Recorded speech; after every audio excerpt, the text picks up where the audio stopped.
August 7th, 1915. 7,000 troops of the Landwehr under General Paul von Hindenburg begin to cross a field in Auschwitz, Russia, modern-day Poland.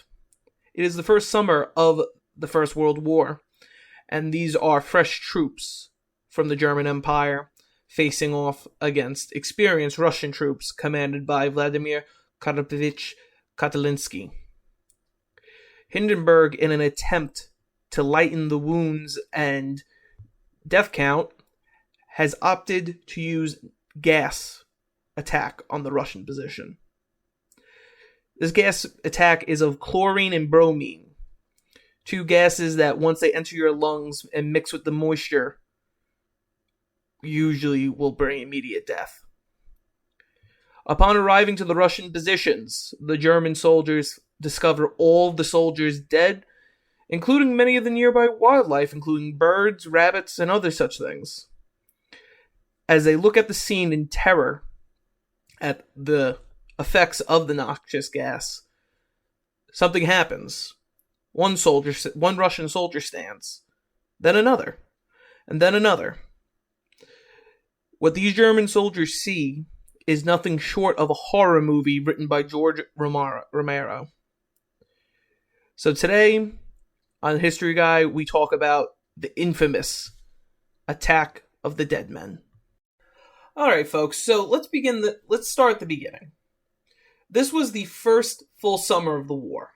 The war had actually begun the summer before, in July, following what we know as the July Crisis. This is the period following the assassination of Archduke Franz Ferdinand, where Austria was threatening Serbia, and Russia, in retaliation, was threatening Austria. But the problem was, as we all learned in school, you had Austria was allied with the German Empire.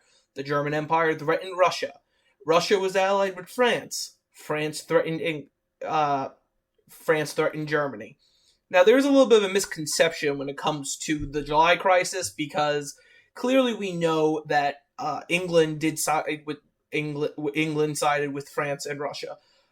They actually were not as active in the July Crisis as films like Kingsman or other things try to make it out to be. England didn't really become involved in the war until the German invasion of Belgium, because the mentality was, this little nation has nothing to do with the war, you need to leave, and in a way, the Germans actually thought they would be through Belgium and into France quicker than they were, because of the Schlieffen Plan, which was the German plan to take out France and then go finish off Russia. But unfortunately, that didn't work out, and then the English joined on the French side. But so, we're coming up into the second, we have a full year of the war complete when we get to the scene we're at now, in August of 1915. So, at this point, the Russians actually were not doing that terrible yet. They obviously took a little longer to mobilize than the Germans. The Germans had a very, very much superior rail lines, supply lines, and other such things. And also, whereas the Germans were fighting France and England on the Western Front, on the Eastern Front, Russia was actually fighting Germany, Austro-Hungary, and the Ottoman Empire. So, yes, Germany was taking on two enemies on one front, but the Russians were taking on three. So, that was actually part of the reason for the infamous Gallipoli campaign later in the war, because the idea was to take a little stress off of the Russians. But obviously that failed because the Ottomans... Well, that'll be another video. But so, we're in this situation that Paul von Hindenburg actually comes out of retirement. He was a general. He actually served during the Franco-Prussian War. He was in a cavalry regiment. And he was retiring. He was tired. He was a very elderly man. But he came back because the high command asked him to. Helmuth von Moltke the Younger, who succeeded his much more famous uncle as commander of the German forces, kind of turned into a wash. He wasn't anything like his uncle. Most of the German high command wasn't that great at the beginning. Like, they were good because they had good military doctrine, but they did not have to say inept leaders, but Paul von Hindenburg and later Erich von Ludendorff, they were very good commanders. This wasn't like the 1800s where the German Emperor Wilhelm I or even his son Frederick I, they were good commanders. Wilhelm II was kind of a petulant little child. He was the eldest grandson of Queen Victoria through her eldest child, Victoria, who was the German Empress married to Frederick I. He was not a good commander, so what ended up happening is a lot of these Franco-Prussian War generals actually, they weren't even generals at the time, they were just infantry or officer class, they came out of retirement to help lead the armies. So what happened was Hindenburg, this was a different war. This wasn't like the Franco-Prussian War. This was a much costlier war. And Hindenburg and his mentality was, I want to lessen the loss of life. I want to lessen the brutality. So there was a position called the Oswiec Fortress. It's in modern-day Poland. I believe you could actually go visit it still today. But it was being held by Vladimir Karpovich Kalinski. He was a lieutenant in command of about 900, maybe a little more, soldiers that were in the position. It was a very superior position, but if they were to attack, it would be a massacre. Easy as that. These were Landwehr. For those who don't know, Landwehr is sort of German militia. It's like German National Guard. They weren't really actually trained military. They were, but they weren't. They're like, I don't mean to dissuade our own United States National Guard or even like the French National Garde, or anything like that. But they were not really the guys that were meant to be fighting. They were more for home defense, but because of the way the war was going, they needed as many people as they had. So a bunch of these brigades, the 18th was sent, the 11th Division, they were sent and put under the command of Paul von Hindenburg. Now, instead of doing a frontal attack, the way it was in the Western Front, bang, bang, bang, bang, people die for no reason, he came up with an idea because at this point in the war, gas started to be used. Now, of course, after the war, gas would be outlawed for combat. I don't think it's totally outlawed, but in certain pretenses it's outlawed because clearly in modern day we have seen gas attacks. But he was under the assumption, I want my men to go home to their families. And, at the end of the day, like that movie Patton, it's not about dying for your country, it's about making the other person die for their country. And early war, the Russians actually loved the Tsar. So it wasn't a crazy thing to believe that they would go along with pretty much a death wish. So instead of doing a frontal assault at first, Paul von Hindenburg decided he was going to drop gas on them using gas balloons. So at 4 o'clock p.m., this begins. They start dropping these gas attacks at 4 o'clock a.m. on August 6, 1915. Obviously, it's devastating. These are...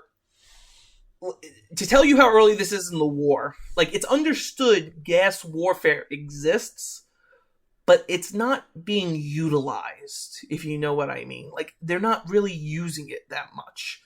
So a lot of these Russian units, because again, Russia is a big country, but at this point they are very agrarian. They're not a very militarized, industrialized, that stuff doesn't come in until Stalin. They're a very agrarian society, so they don't have the technology, and they rely on their allies, actually, for the technology. And at this point in the war, the French and English were only just getting gas masks, things like that.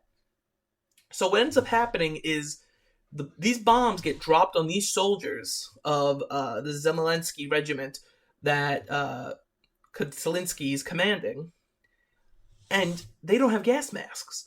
So what they're doing is they're literally ripping off clothing, they're taking gauze, anything they can get their hands on, trying to wrap it around their faces and eyes to save themselves.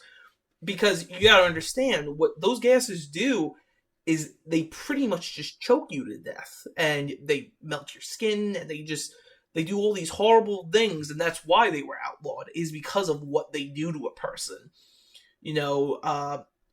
Someone in the French lines once said, "It makes your insides soup." That's how bad it damages you.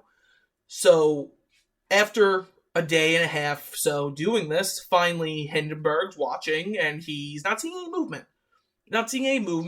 So he orders his 7,000 men, put your masks on, and advance.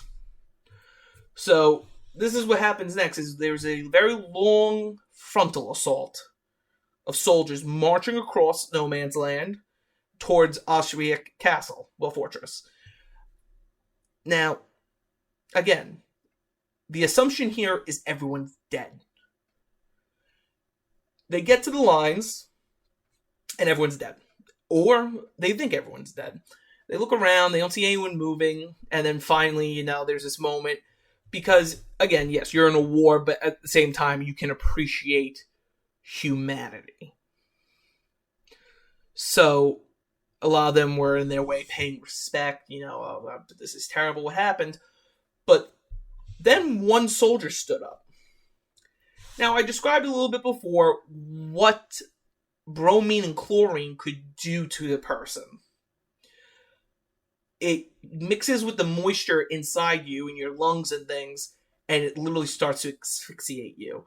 Blindness is a very common thing because it mixes with everything.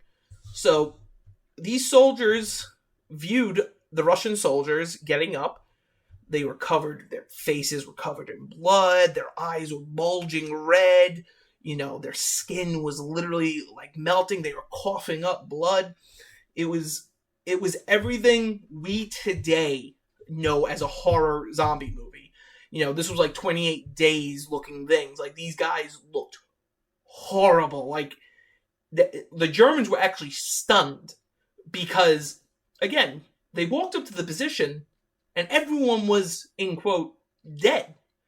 But then they looked and all these men just started standing up. I heard a historian I listened to, I actually mentioned him in my first video, he described it as from Game of Thrones, when the Night King stands and he does the thing with his arms and all the people stand up. That's what this was like for these German soldiers. Because, again, they thought they were dead, and honestly, they should have been dead. But what happened next is Kaltalinsky, or one of the other officers, he had enough of sense in him that he saw all the Germans standing there, and the surviving soldiers, he told, attack. And they actually chased the German soldiers back. This is crazy. This is actually a really crazy moment in the war, because the numbers were, there was about 8,000 Germans altogether besieging Auschwitz Fortress. There was only about 900 to maybe 1,000 men defending it. After this gas attack, at minimum 800 of them are severely wounded. And I mean, like, dying. Like, they're not walking away, some of these guys. But they jumped up after everyone thought they were dead and just started chasing the Germans. And they actually did a counterattack, which severely damaged the Landwehr's troops. And even Hindenburg was like, what is going on?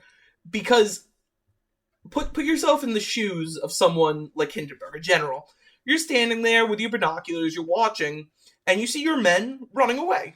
Now, again, anything could have happened. You're not up there, you can't physically see what's going on.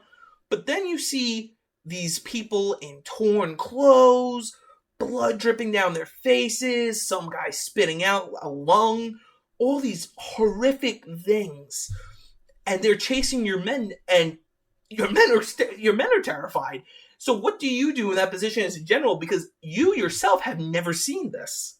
This is a new thing. Again, we know what gas attacks could do, but this is the first time you actually have not only someone survives the attack, but after they survive the attack, they go on the offensive and start chasing a superior force down.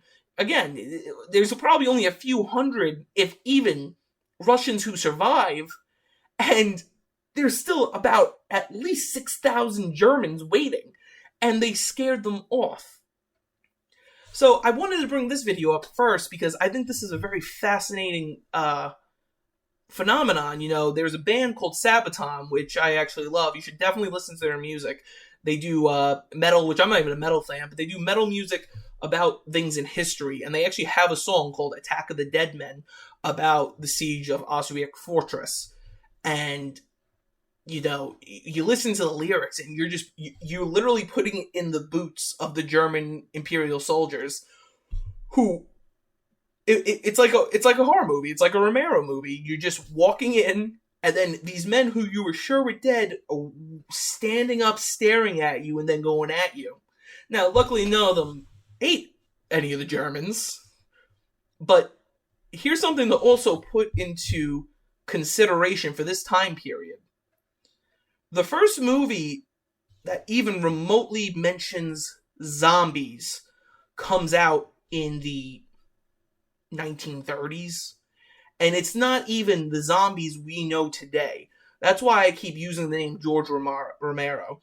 George Romero is the man who made what we see as zombies today, not what they thought zombies were back then. Back then, zombies and zombification was a voodoo practice, and it really wasn't a wild known thing. It was a very Caribbean American, Louisiana, Southern American thing, voodoo.